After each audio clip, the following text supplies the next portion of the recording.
देखिए, हमारी पार्टी में एक व्यवस्था तो है कि देश की नहीं दुनिया की सबसे बड़ी राजनीतिक पार्टी है हमारी, लेकिन उसके बावजूद भी एक डेमोक्रेटिक प्रोसेस के अंतर्गत मंडल से लेकर के, जिला से लेकर के, प्रदेश से लेकर के राष्ट्रीय अध्यक्ष तक के चुनाव की एक प्रक्रिया है और उस प्रक्रिया के अंतर्गत विधिवत उनका चुनाव की जो प्रक्रिया पूर्ण होने के बाद पिछले कल उनको जो है इस दायित्व पर जो है वो एक व्यवस्था के अनुरूप बिठाया गया है। लेकिन कांग्रेस पार्टी में तो फैसला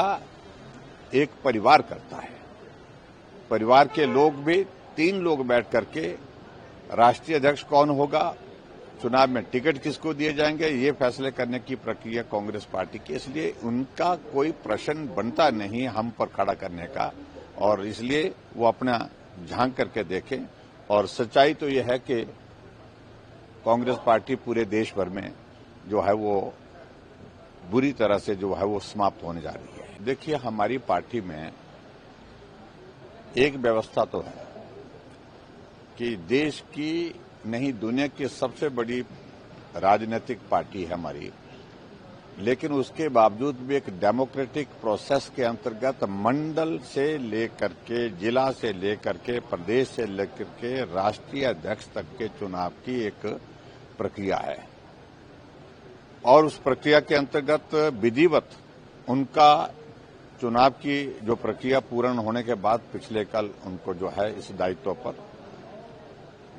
जो है वो एक व्यवस्था के अनुरूप बिठाया गया है। लेकिन कांग्रेस पार्टी में तो फैसला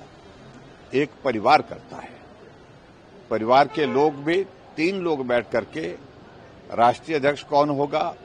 चुनाव में टिकट किसको दिए जाएंगे, ये फैसले करने की प्रक्रिया कांग्रेस पार्टी की, इसलिए उनका कोई प्रश्न बनता नहीं हम पर खड़ा करने का, और इसलिए वो अपना झांक करके देखें। और सच्चाई तो ये है कि कांग्रेस पार्टी पूरे देश भर में जो है वो बुरी तरह से जो है वो समाप्त होने जा रही है।